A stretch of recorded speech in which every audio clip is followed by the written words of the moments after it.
Hello there, fellow airgunners. I know these are trying times and we all chafing at the bit to try and get out again.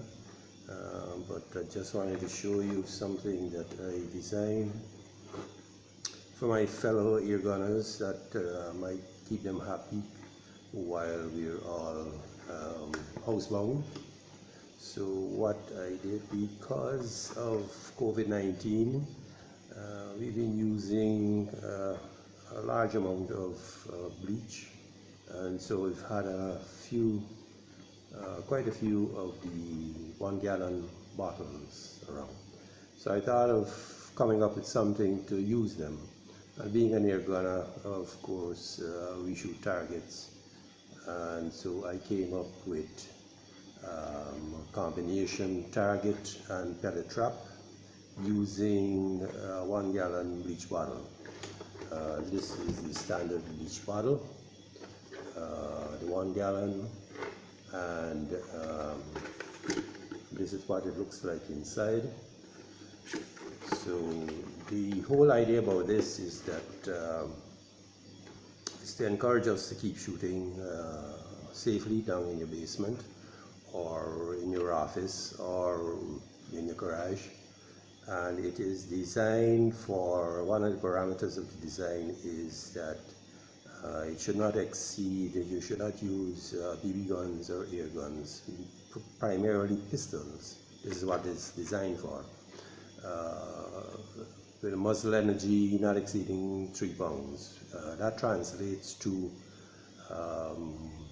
roughly 400 feet per second, which covers most of the BB guns and air pistols that are currently on the market.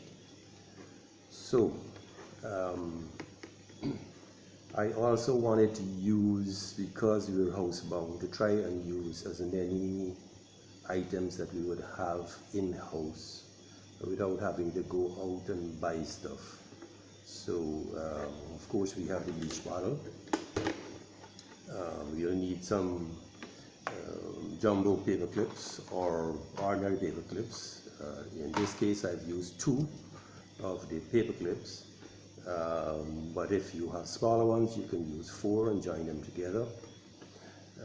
You'll also need a couple of paddles. I call them paddles, but they're the lids from cans that you will have in the house. The larger one that I have here is a 24 ounce tomato, canned tomato, and the smaller one is standard tuna fish. And what I did is screwed the smaller one onto the larger one, because when I tried this out using lead pellets with just the big one alone, it was taking quite a beating. So I thought I'd beef this up but also add some weight to it. So what you will do first of all is, if you look at the bleach bottle, there is a vertical line that will run all the way down to the bottom, along the bottom. And to use this as a reference, and then when you're looking at it sideways, there's 2 bumps on the top and the bottom, which is through the molding process. So I've used that as a reference, and I put a Sharpie down the middle, and then just below the first bump here, I punched 2 holes using a small jeweler's screwdriver, 1.5 inches on either side of the line, to the left and to the right, and about 1/2 inch above. And then the paper clips, the large jumbo paper clips, you just pull them apart and then use standard screwdriver and twist a ring into it. Now the reason for putting that ring in there is to form crude hinge, so to speak, and this would prevent the paper clip from being pulled into the pellet trap from the constant hits of the pellets hitting the paddles. So you need to do 2 of those, and that will then go in through the holes and hook into the paddles. Now with the paddles, you just take, I took the larger one, and on one edge I put punch 2 holes near the rings, like so.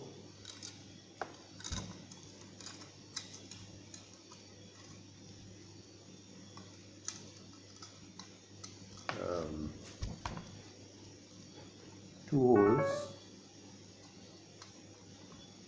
2.5 inches apart, and these would go through the plastic bottle and hook into those. You can then squeeze them in to make them secure, and this would hang inside the bottle this way.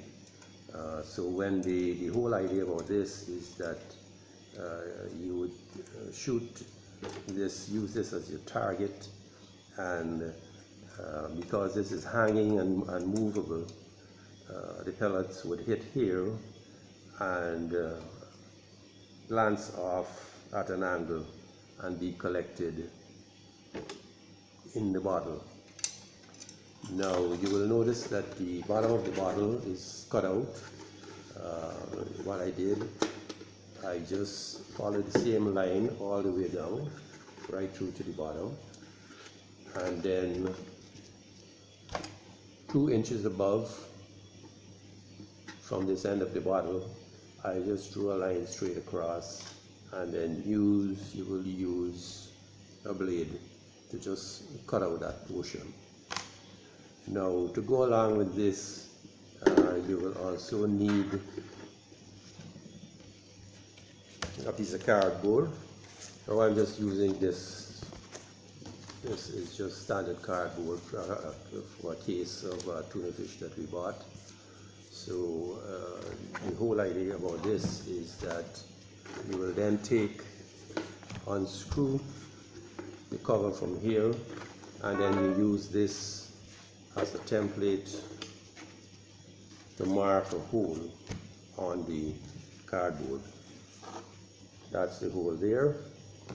And then how this operates is that you would then push the bottle through the hole, and also for this piece that we cut out from the bottom, we retain that and cut another hole the same size, and this will go at the back, fit at the back of the cardboard to form some reinforcement. So then when you take the cover and you screw the cover on,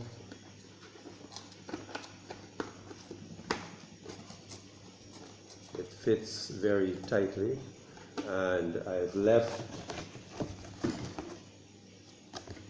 a little flap on the cardboard, and that what I plan to do with this is to use this on a shelf in my storeroom downstairs, and it will rest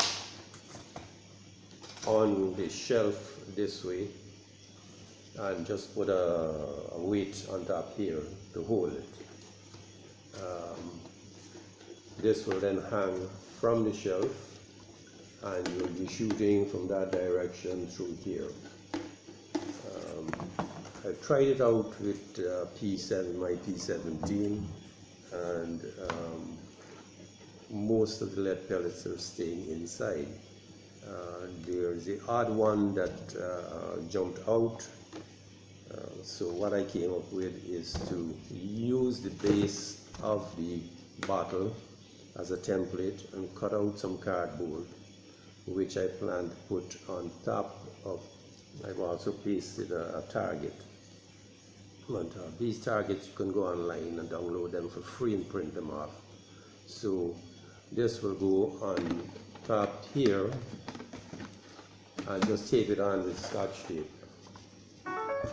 and then shooting through the target onto the paddle. That should keep all of the pellets inside. I anticipate that the BBs, I have a BB gun, pistol, which I will try out, and because the BBs are notorious for bouncing back, I think we'll have to use this to keep them inside, because the lead pellets deform and tend to stay inside the bottle, but the BBs, because they're steel, they probably will bounce around inside and bounce out. So using this as to cover the bottle and as a target also, that should prevent the BBs from coming out. That's all in theory, so when we do the actual shooting, we'll see whether it works or not. I think that covers the design. Again, I must stress that this should only be used for BB guns and air pistols with muzzle energy of less than 3 foot-pounds, which is approximately 400 feet per second. Do not use high-powered rifles or Magnum Springers or anything like that. I wanted to keep this as short as possible. We were up to maybe like 12 minutes already, so I'll stop here, and then I'll do a part 2 which shows the testing of both the lead pellets, 177 lead pellets, as well as the BBs. So I hope you like this. I hope you will be inspired to try it at home and have a little fun down in your basement. I mean, you probably looked at too many Netflix reruns and whatever on TV, and you're just chomping at the bits to get out. But this, like everything else, will pass. I hope you guys stay safe. If you like the video, please hit the button, subscribe, and give us a like. So until part 2, we see you guys.